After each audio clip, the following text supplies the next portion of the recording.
It's the week ending Saturday, the 16th of September, and this is The Week Unwrapped. In the past 7 days, we've seen the beginning of the Grenfell Tower fire inquiry, the launch of the iPhone 10, and the end of the Cassini mission as the satellite plunged into Saturn. But we're here to bring you some of the stories that passed under the radar this week. Big news, not making headlines right now, but with repercussions for all our lives. I'm Olly Mann. Let's unwrap the week.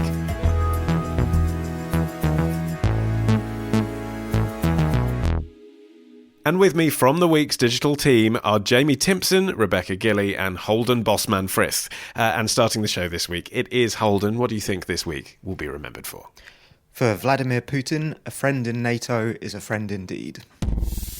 This is not a NATO treaty problem of, oh, gee whiz, there's no mechanism for responding. This is we have no idea what to do, and therefore we're not doing anything problem.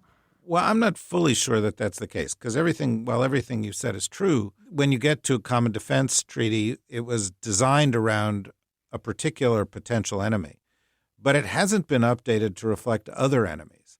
And if, in fact, NATO sees another threat from Islamist extremism, for example, and a NATO member starts supporting Islamist extremists, then they may not be in technical violation of the treaty under the laws that you're talking about, but they're certainly in violation of the spirit of the treaty. No, but that's my point, is that it's a political problem. That was a discussion by Foreign Policy from their podcast, The Editors' Roundtable. So, Holden, this Roundtable podcast is about to have a roundtable discussion inspired by a Roundtable discussion podcast. Mm-hmm. Excellent. What are we talking about? The problem here is that Turkey has decided to buy $3 billion worth of surface-to-air missiles from Russia.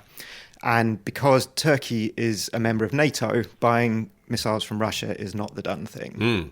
Who are you supposed to buy your missiles from, just for clarity? You are supposed to buy them from other NATO members. So America, basically, maybe us. Yeah, UK. They have been supplied by US missiles via Germany in the past. One of the reasons that this problem has come to light is that both Germany and the US have withdrawn similar anti-missile defense systems from Turkey as part of the US and European increasing reluctance to support Turkey under President Erdogan's rule. Which is weird because the most famous thing they've done with those is shoot down a Russian plane in the last few years. Yes, that was December 2015, so it's not that long ago that the world was worried about increasing hostility between Turkey and Russia. Now the worry in the West seems to be increasing friendliness between those two countries. We're always worried. Can't stop worrying. If it's Turkey, Russia, anyone seems to be. That's our main problem. Well, the two things are linked, though, aren't they? The reason, it seems to me, that Turkey have been buying these missile defence mechanisms from Russia is because they had this massive foreign policy faux pas of shooting down one of their planes. So Erdogan went to Russia, didn't he? Met Putin. And this is his way of showing we're mates. We're going to buy loads of military hardware. Yeah, I think Erdogan has just described it as him saying, well, we were just waiting around for you guys to do something and you haven't offered us anything. So, of course, we're going to go out and buy and defend our place from somewhere else. They did have an agreement with China, actually, in 2013, but then they stopped doing that and said they were going to focus on building their own defence system themselves, which they've now decided they're not going to do. I think what's interesting is that there's a lot of, what does this mean about the Middle East and the kind of independent Kurdish state that people have started pushing for? Israel and America Washington supported the kind of Kurds in the Middle East more recently. There's also an interesting thing about Greece. If you go on the Reddit topic for this subject, it is thousands upon thousands, no it's not, but it's hundreds of comments from different Greek and Turkish people. Well, the Greeks are saying this is it, they're going to invade us, they're going to take over one of our Aegean islands. And the Turks, who are the Russians? The Turks. The Turks with Russian support. Well, because the missile defense system, it goes up to 400 kilometers, some of them, which basically covers the whole of Greece. So it doesn't even matter if Greece are interested in flying planes anywhere near them. They're worried that they could at some point be shot down. So it is, I would well advise it because it's just loads of Greeks saying, Turkey's about to invade, and the Turks saying, we don't care about you, but maybe they do. The fact that it's not technically a violation of any NATO treaties kind of highlights the other thing, which is kind of like the theme in world politics at the moment is kind of impotence. What do you do when you say don't do that and Someone does it and a anyway. country just does it anyway. It's the same thing that we're seeing with North Korea. There's a point where if people aren't respecting the spirit, as they were talking about in the foreign policy podcast, like we're kind of realizing now that just having major powers tell, usually a US-led coalition saying don't do this is no longer a guarantee that a country is going to stop short. This may well tap in less to the Greek and Turkish tensions and more to US-Russian axis, where we're still seeing some of the effects of Trump calling into question NATO's long-term viability, and Putin is anxious to drive a wedge into NATO as far as he possibly can, partly because of the situation in Ukraine and on the border with the former Soviet republics. So for Putin, the idea that he can cast some doubt on Turkish membership of NATO, there's a kind of clear win for him there. And do you think that's what's in it for Russia? I think so, yeah. They don't need the money, they don't care about helping Turkey. I mean, the Russian economy isn't great, but a $3 billion arms deal isn't going to solve that problem. I think Putin just wants to cause chaos anywhere he can, and particularly in NATO. For Turkey, I think it's slightly less clear whether this is a genuine realignment of their military alliance or actually a bit of a bargaining chip, and they're trying to kind of keep both sides on their toes. Turkey is in a very ambiguous position, both with the US and the EU at the moment, where for different reasons, both Western blocs want Turkish assistance, either for the Europeans to prevent Syrian refugees from reaching the EU's borders, for the US to help in the fight against ISIS in Syria. The Turks feel they're not getting enough respect or cash or political support for the work they're doing. This may be a way to create a bit of attention, almost in a North Korean style, by sort of flaunting military prowess in a way to get attention. I think we also kind of have to be careful to not co-opt all of the Turks in with Erdogan's decision-making, because I think there are lots and lots of people. I remember talking to a Turkish taxi driver, and he was saying that in London, and he was saying that the kind of support for Erdogan, like lots and lots of kind of liberal Turks just don't get involved in politics in Turkey anymore because they just don't see the point, and they see Erdogan as taking over, and I think that often in kind of Western media, you can look at someone like Erdogan and assume that he has the support of the entire country behind him, when I think he clearly doesn't. His motives are so difficult to read from the outside compared to with Russia. It's kind of easier to see the advantages from this kind of deal, from kind of courting a closer relationship with Turkey. Whereas, Erdogan, one of the things he said was that they had to go to Russia to seek a stronger defence because they can't trust the West or NATO, and he's hinted that they could have been involved in the coup which almost ousted him from power, whereas the consensus now seems to be that was quite likely a staged coup by Erdogan himself. Sorry, so Erdogan's hinted that the US might have been involved in the coup. The West generally kind of fomented this coup. So let's just touch on that then. Yeah. So because you mentioned Trump, Holden, but actually it was Obama who was president at the time of the coup, wasn't it? Yep. Is there something in that America and the West kind of had ignored what was happening in Turkey to the extent that was able to happen last year? I think so, and actually policy towards Turkey is one of the areas where Trump has really picked up where Obama has left off. The policy there has been quite consistent.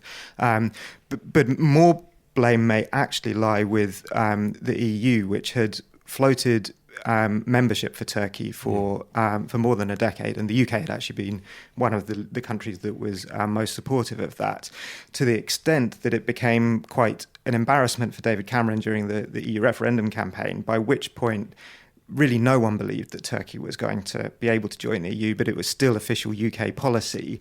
And so he was sort of caught in being accused by Brexiters of saying that there'll be mass Turkish migration.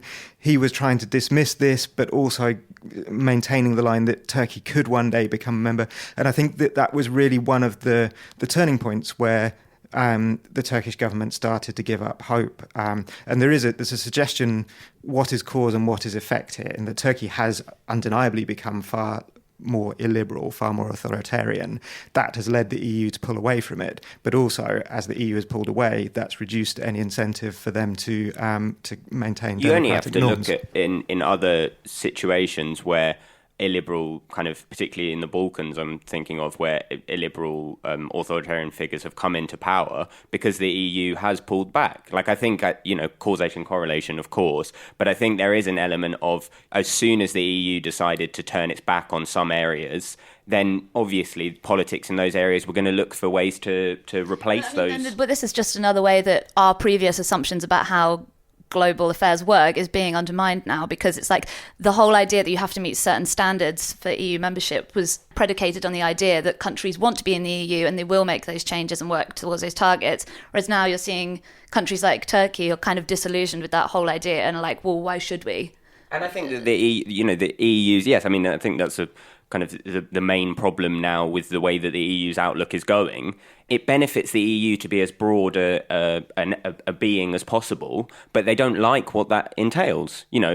As part of the EU, we're happy to say that, we want a single market and, as much trading and a buffer between us and Russia. But at the other end, if that means free movement of people, suddenly we're all up in arms being like, no, actually, we don't want these people to come here at all. Okay, Rebecca, talking about undermining our assumptions about particular institutions, what's your story of the week? This is about how, when it comes to your idols, ignorance can be bliss. Hi. Roald Dahl published few anti-Jew statements, very, very well known and very terrible ones. Did you aware for that? Did you hesitate to adapt his book because of that? No. Especially in such a period that it's trendy to be anti-Jew again? No, I didn't. I wasn't aware of any of Roald Dahl's, personal, stories. I wasn't. I was focused on the story he wrote. I had no idea of anything that purportedly was assigned to him that he might have said. Steven Spielberg there, perhaps the most famous Jewish film director, talking to reporters about filming the BFG last year at the Cannes Film Festival. Rebecca, why are we playing that? So it was Roald Dahl Day this week. It was his birthday. And a lot of the Twitter reaction I found quite surprising. It was very heavily focused on, let's not forget that Roald Dahl was anti-Semitic. He gave an interview to the New Statesman in 1983 where he talked about there being a trait in the Jewish character that provoked animosity, and said even a stinker like Hitler didn't pick on them for no reason. Pretty racy stuff. And so you had people like David Baddiel on Twitter yesterday saying that he wasn't going to be celebrating it, and that we should remember that this was the kind of person that Roald Dahl really was. And it kind of taps into a kind of ongoing debate in recent years about authors or artists, film directors who have expressed controversial views or controversial behaviour, and how far we can still appreciate their work, and to what extent we have responsibility to acknowledge their flaws at the same time as praising their Okay. Interesting, but that is a debate, that's had a lot, isn't it? Can I still listen to Gary Glitter's pop music? Can I still listen to Wagner? Whatever. What else? Well, so the key part of this debate, I think we've kind of reached a broad consensus now that, when there's a clear divide between the work and the author, it's acceptable to some extent to still enjoy their work. You can still watch Chinatown even knowing what we know about Roman Polanski, etc.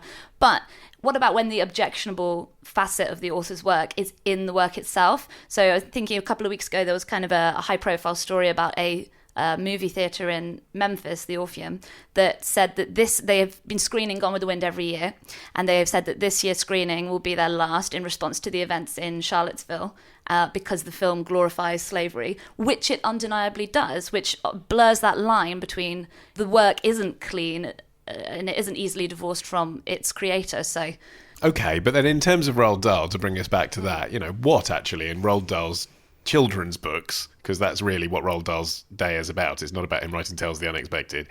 What in his children's books could you honestly say betrays an anti-Semitism? Well, not so much anti-Semitism, but he was quite the character. He had quite a lot of flavours of bigotry. And there are still some traces of that in his work. I hope you're not going to say that The Witches is somehow misogynist, Rebecca. Well, that's exactly the example I was going to come to.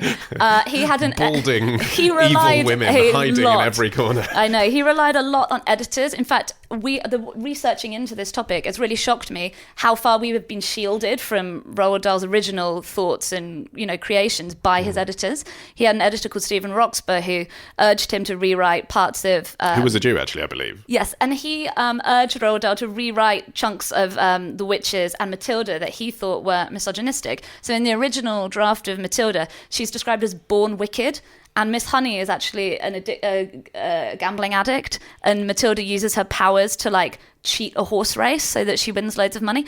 It was all very odd, and he was like, why don't you rewrite it? And that's how we got the more charming version that we have today.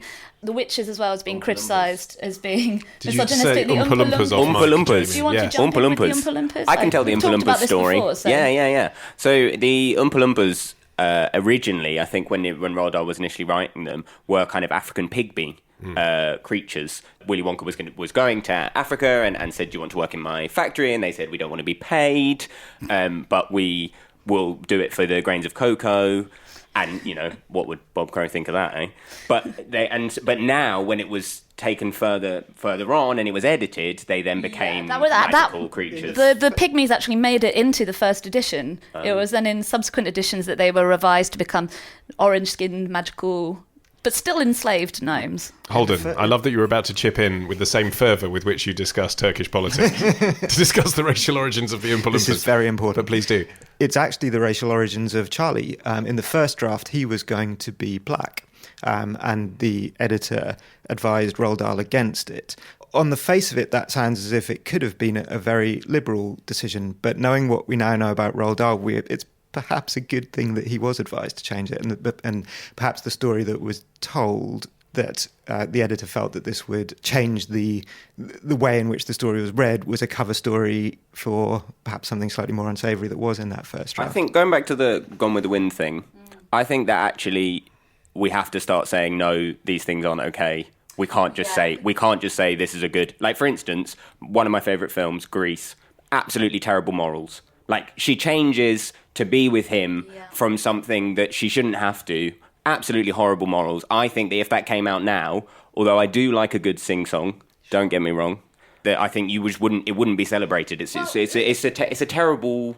She's a terrible role model. Sorry to make a very simple argument, but all these things are of their time, right? And actually, if Roald Dahl's editor made clever decisions that mean that today now children can read it, and there isn't a trace of explicit misogyny in it that feels, beyond the pale. If that's the case, then what's the problem with when the issue raises its head of just saying, yes, well, that was written in 1978? It's the issue of glorifying people and turning them into idols. So, a lot of times now you hear that, there's no free speech, the liberal thought police are going to crack down on you. But I've actually found the reverse to be true. If people are indulging in this kind of mass celebration and someone points out, here's an interview where he slagged off the Jews, people do tend to actually turn on that person. And it's the milkshake duck thing. Have you heard about this? What? The milkshake duck thing. So there's a famous tweet where it's like, the internet's found milkshake duck, isn't it sweet? He drinks lots of milkshakes, isn't it really funny? What are you 5 minutes about? later? What are you talking about? What's milkshake duck? 5 minutes later. So it's the concept of the internet picking something up that looks really sweet and is... a duck that drinks like milkshake. a duck that drinks milkshake. This is just an allegorical... Yes, it's an allegorical duck. And then 5 minutes later, it becomes known that the milkshake duck in the past was racist, and suddenly the whole public opinion turns, and milkshake duck is the worst thing in the world. So it's a meme, it's an allegory. That's the idea, but that's the concept of the whole argument. Yes. If I can drag us back to Away from Roald milkshake Dahl just for a moment, there is actually one part of one of his books where he explicitly addresses Zionism in Going Solo, the second of his two autobiographical books. For children, which I last read, I think, when I was about 10 or 11, but for some reason this passage stuck with me, and I read it again last night. You've become a lifelong anti-Semite ever since. Yes, it's where it all began. Examining it for anti-Semitism. And I think, in isolation, I wouldn't have seen anything wrong with it. It's a really interesting exchange. It's during the Second World War when he's in the RAF and he's based in Palestine, and he meets a Jewish refugee family there. And he talks to them, or rather they talk to him really, about their desire for a homeland. And he he doesn't understand this, but he's very upfront about his lack of understanding, and he really seems to blame himself for this rather than them or their situation. And the exchange seems to end with a kind of bond between them. But knowing what we now know about Dahl, I think it's easy to look back at that and see how his lack of comprehension could have curdled into something much more problematic. And I was then really unsettled to find that passage quoted on several anti-Semitic websites, I think projecting a bit onto his lack of understanding and trying to kind of draw from that conclusion that the desire for a homeland was wrong and everything Israel's done since was wrong. But still, it is very hard, knowing what you now know about Dahl, to look back at something like that and assume innocence. And actually, you're right in saying that that confusion did crystallize into kind of outright loathing. In the 1980s, he explicitly said, "I am anti-Zionist and I have become an anti-Semite." And that was all tied up in his opposition to the Jewish state. But he explicitly said it once in an interview with The Independent, shortly before he died, in an article for grown-ups. It's not okay. It brings me back to the point that it's not really in his books. I mean, okay, you found one passage in one of his relatively obscure books, but I mean, it isn't, although actually you could argue that the whole witches thing, they hide in plain sight. It's still there. There's Michelle Landsberg, who was the author. She wrote a guide to children's literature, and she says that almost all of Roald Dahl's books return to the same thing. A meek boy finds the power to turn against his female oppressors and kill them, which is kind of harsh. That's certainly the plot of George's Marvelous Medicine, James and the Giant Peach, The Witches. They exterminate the witches at the end. That's the one where it says, there's a line in The Witches where he says, all witches are women. He actually goes out of his way to be like, not all women are evil, but all witches are women. Yes, when you know that the man's a bit of a misogynist, that's unpleasant. But when you're a child reading that book, that's the most delightful sentence, because you're brought up to believe that your mother of all people is there to care for you. Well, that's what he's playing with, isn't it? He's saying to a 7-year-old, everything you've been taught about the world is wrong. That's why it's fun to read it. That's why he's such a great writer for children. Yeah, I mean, I've got another one for you as well. The feminist writer Catherine, I think she was Catherine Ernitz. She said that The Witch is the kind of book that teaches boys to grow into men who hate women. So there is still an argument to be made, I think, that is a stronger... Okay, there's more to it than that. Let me bring us back to our core purpose here. Yes. This is an interesting story. Is it a defining story for the legacy of Roald Dahl? Because actually Roald Dahl Day, again, is really about children talking about how they love his books. It's not about whether or not David Baddiel tweets about it, is it? But it could be a thing that if, it starts with David Baddiel tweeting... Is it going to derail the deification of Roald Dahl? Do you know what? I don't think... If it becomes a more conflicted public legacy, I don't think that's such a bad thing. Roald Dahl was a very dark, macabre, quite twisted and cranky individual, and I think he, of all people, would definitely not object to people having that kind of conflicted reaction to his work. He certainly wouldn't want to be treated as, some sugary sweet children's author. Notwithstanding all of this, I would still allow my theoretical children to read and enjoy Roald Dahl, and maybe even to think well of him to start with, and then later they can learn the darker side. Realization. But would you tell him afterwards? I think that's a useful all of lesson. Their favourite authors. Yeah, no, I think you're right. I think it is a useful lesson. But maybe it is a good thing I don't have children. On that bombshell, let's move on to Jamie's story. What have you brought for us this week? Maybe there is such a thing as a free lunch. Every generation expands its definition of equality. Today, we have a level of wealth inequality that hurts everyone. We should explore ideas like universal basic income to make sure that everyone has a cushion to try new ideas. Facebook CEO Mark Zuckerberg there, talking at Harvard back in May this year. So, Jamie, the universal basic income, what is it for the uninitiated, and why are we talking about it? It's quite a simple premise. It's that individuals would be guaranteed a minimum regular payment by the government unconditionally. The reason that we're talking about it is that First Minister Nicola Sturgeon last week announced that she was funding a look into trials in Scotland for it to be used. I have been banging the drum for universal basic income among my friends for quite a long time. I basically think that within 10, 15, 20 years, it will be happening. So under the premise of this show, it's probably the most relevant that we've heard today. Why? Why is it going to be happening? So, I mean, there's lots of different... Isn't it just fundamentally demoralising for people brought up in a capitalist system to say, right, just have a handout from the government and don't work? I mean, whatever merits there are in it. Left-wingers like it because it dramatically allows the collective wealth of a nation to be shared. Right, in a but way why might it happen? Why might it happen? Yes. Oh, basically because 2/3 of all jobs are going to be automated. As the World Bank said that this year.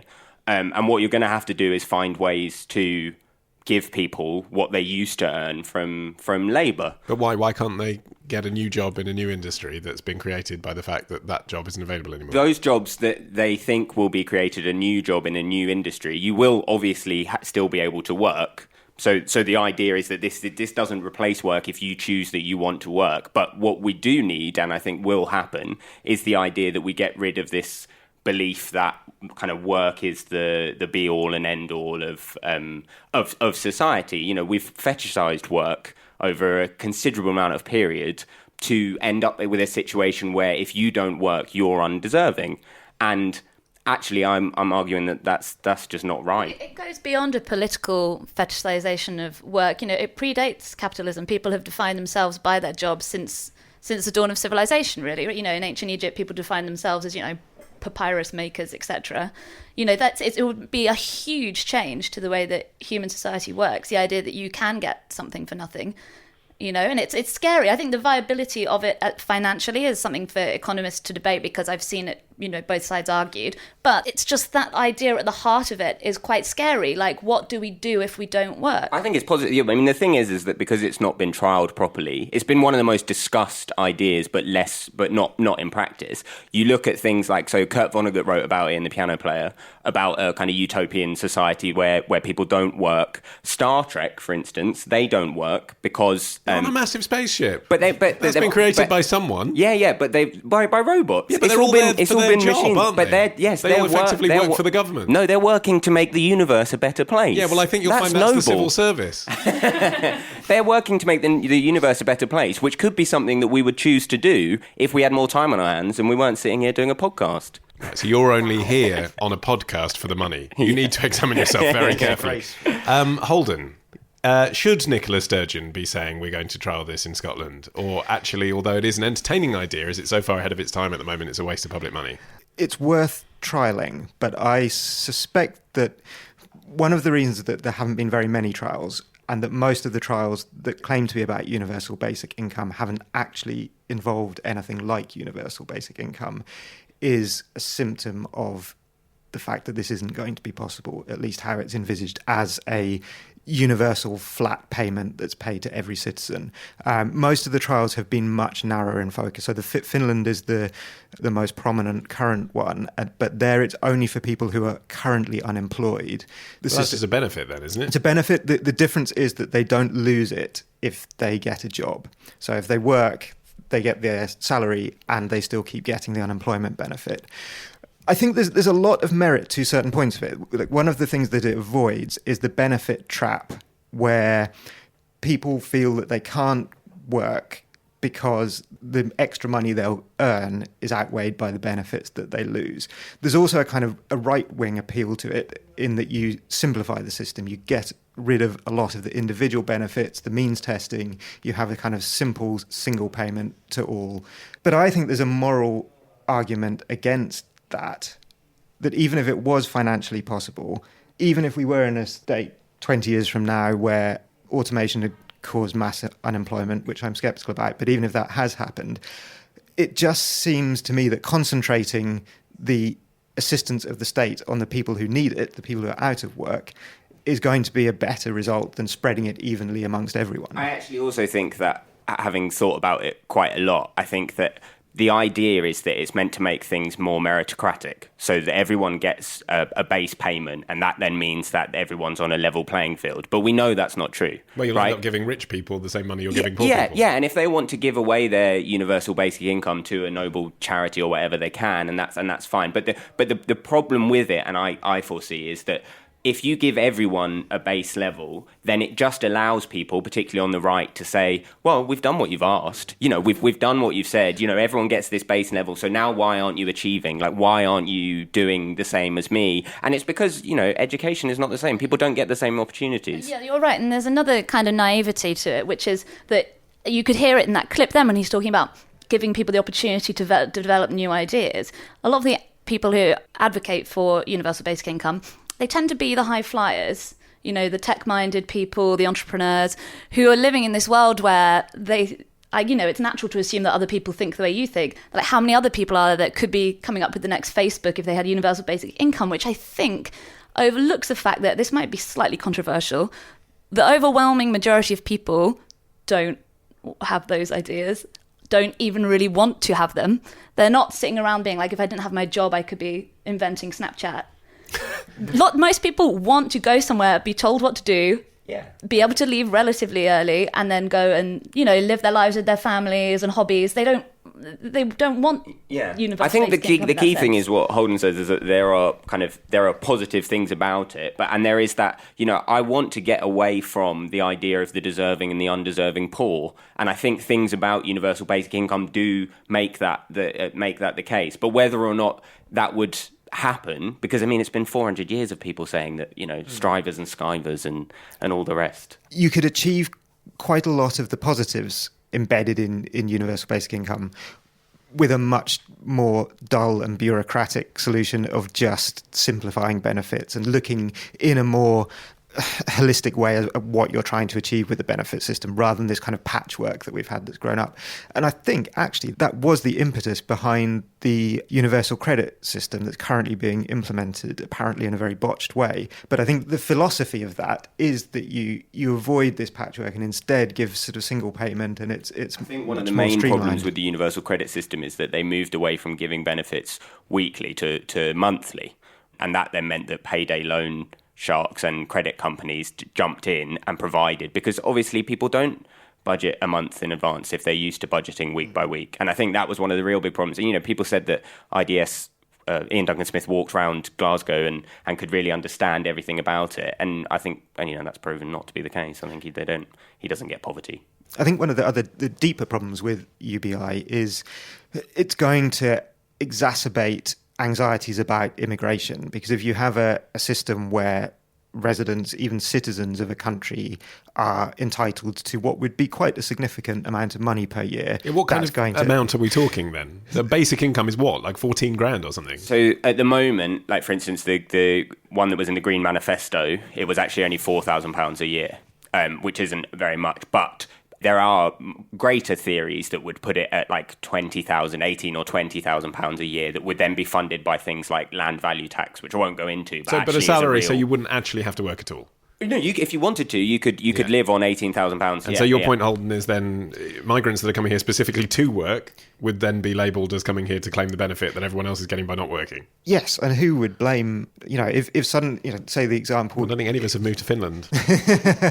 Well, you'd have to be unemployed and actually a citizen as well. And it's notable, actually, that most of the trials so far have been in fairly homogenous, fairly low migration societies. Yeah, well, arguably Scotland. Scotland would be... They're not trying it across the UK, they're trying it in Scotland. And it would be an interesting case in Scotland because the Scottish-English border is porous. Even after Brexit, you wouldn't have a national barrier there. So if Scotland introduced this nationally, i.e. nationally across Scotland, would there then be a flood of people across the border from England to Scotland, and how long would that last? Or could it be a case for independence? Is that what Nicola Sturgeon's really about? If you only get the universal basic income in Scotland and there is a porous border, then it has to be an independent country to work properly. Let no one think that Nicola Sturgeon isn't still thinking about independence, even when she's saying... Well, the fact that it's an idea that's been tried in Finland, when that's what Nicola Sturgeon's got in mind, is Scotland as this kind of outpost of the Scandinavian... I think one of the kind of major issues that I have, possibly with UBI, having gone from at the beginning of this saying how great it was to now thinking, God, what's the point?